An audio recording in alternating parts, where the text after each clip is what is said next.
नमस्कार दोस्तों, महत्वपूर्ण जानकारी के साथ मैं संतोष वर्मा एक बार फिर आप सभी लोगों के बीच में।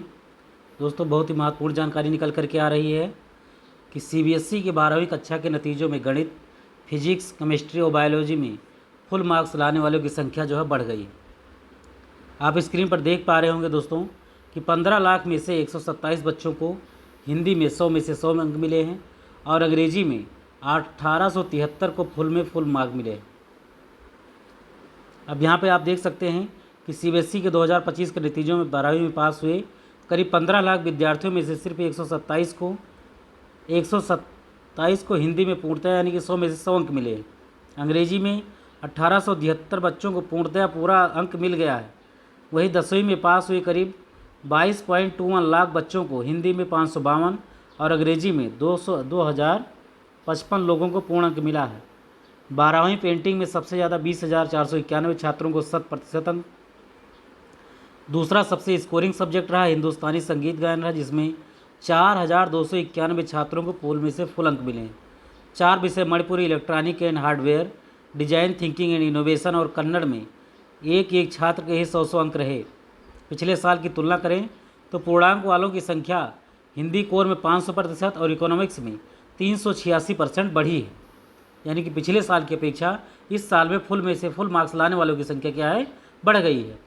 साइंस और कॉमर्स स्ट्रीम में 100 में से 100 अंक पाने वाले बच्चे बढ़े हैं। आर्ट्स के subject history, sociology, political science में पूर्णांक वाले पिछले साल की तुलना में 19 से 64% घट गई।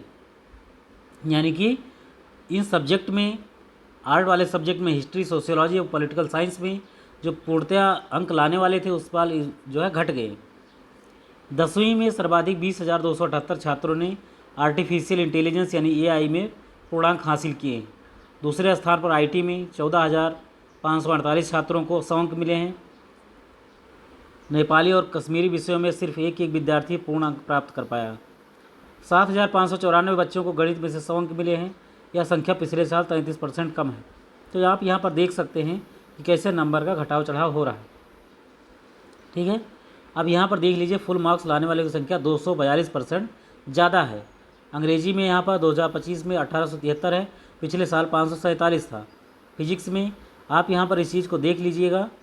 ठीक है, कैसे जो है बच्चों की मार्क्स जो है पिछले साल की अपेक्षा इस साल इतना प्रतिशत बढ़ गए। हालांकि हिस्ट्री, सोशियोलॉजी, पॉलिटिकल साइंस में 64, 48 और 19% क्या है, पिछले साल की अपेक्षा इस साल क्या है उनका मार्क्स कम रहा।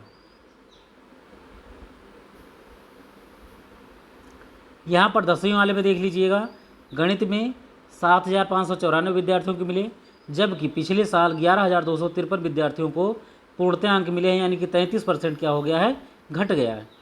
साइंस में 132% ज़्यादा छात्र मिले हैं। संस्कृत में 65% और नीचे चला गया है। सोशल साइंस में 57% नीचे गया है। इंग्लिश में 38% नीचे गया है। हिंदी कोर में 79% नीचे गया है। पंजाबी में 102% ज़्यादा गया है। तमिल में 15% ज़्यादा गया है। मलयालम में 48% ज़्यादा गया है। फ्रेंच में 2% ज़्यादा गया है। यानी कि 90 से अधिक अंक पाने वालों की संख्या कक्षा 10 के छात्रों में 411 दिव्यांग भी थे, जिनमें से 66 ने 95% से अधिक अंक प्राप्त किए। तो ये हाल है दोस्तों सीबीएसई बोर्ड का। 4% से ज़्यादा छात्रों का 90% ज़्यादा अंक लाना चिंताजनक है। ये कहाँ से इतना नंबर पा जाते हैं? यूपी बोर्ड के बच्चे कहाँ इनको टक्कर दे पाएंगे जब फुल में से फुल मार्क्स आ रहे हैं? कैसे आ रहे हैं? पढ़ने से आ रहे हैं, वैसे दे दिया जा रहा है, कुछ पता नहीं है। यहाँ पर पेपर में इस चीज़ को जिक्र नहीं किया गया। सीबीएसई के नतीजों में 12वीं में से 90% से अधिक अंक लाने वाले छात्र बढ़ने या 10वीं में आंशिक रूप से घटने कोई खास ट्रेंड नहीं दिखता। 2022 में 9 से 11% था। इस साल 10वीं में 8.4% और 12वीं में 7% है, जो बड़ी संख्या है। परीक्षा की विश्वसनीयता और वैधता ठीक है तो अंक वितरण सामान्य दिखना चाहिए, जो दिख नहीं रहा। सामान्य वितरण यह है कि 90% या उससे अधिक अंक पाने वाले छात्रों की संख्या कुल छात्रों के 4% के आसपास रहे। कापियों की जांच मैनुअली होती है। इस प्रक्रिया में स्टैंडर्ड एरर मेजरमेंट 5 से 8% होता है। तो कुल मिलाकर के दोस्तों ये स्थिति ठीक नहीं है। कैसे नंबर घट रहे हैं, फिर कैसे बढ़ रहे हैं, ठीक है। हालांकि ये चिंताजनक विषय है। तो जो भी अपडेट आएगा इसके बारे में हम आपको ज़रूर मुहैया कराएंगे। मिलते हैं दोस्तों अगले वीडियो बहुत जल्द। Thanks for watching. जय हिंद।